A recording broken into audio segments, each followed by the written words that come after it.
got a 2025 Hyundai Elantra hybrid. This is how you pull out your cabin filter if you want to service it.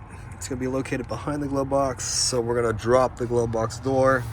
The way we do that is we push these sides in, put some pressure on the glove box itself, and you can pull it down. Okay, you can do both sides like that. Pull it down like this. Now the glove box is actually starting to come off its hinges here, which we can just take it off like that, pull it all the way down, and this is where the cabin filter is located. So we have these clips right here on the right side, then we're going to squeeze together, pull towards us.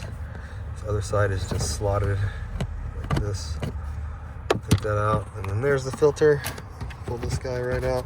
Now notice this says airflow down. That's the direction we want to put the new filter in when we get one. This one definitely needs to be changed. It is very, very dirty. Very dirty. So I'm going to take a picture of this, show it to my customer, recommend it. If you need one, check the description box. I'll have a link that takes you to Amazon where you can pick one up. The link will be in the comment box also, so you can just look right down there real quick. Super quick, super easy.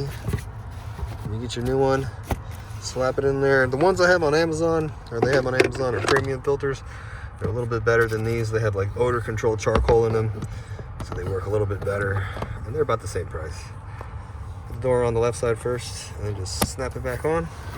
And I know you want to see me put this glove box door back on, because it looks like I broke it, but I didn't. You just put it back on the hinges, like that, push it. All you have to do, just kind of rest on there. Just close the glove box, and it's good to go. Well, that's it for this video. Please hit subscribe, because I got tons of videos on how to do cabin filters, maintenance resets, and like keep out batteries. Anything ever pops up in your car, I have it there. It'll be easy to find. And thanks for watching the video.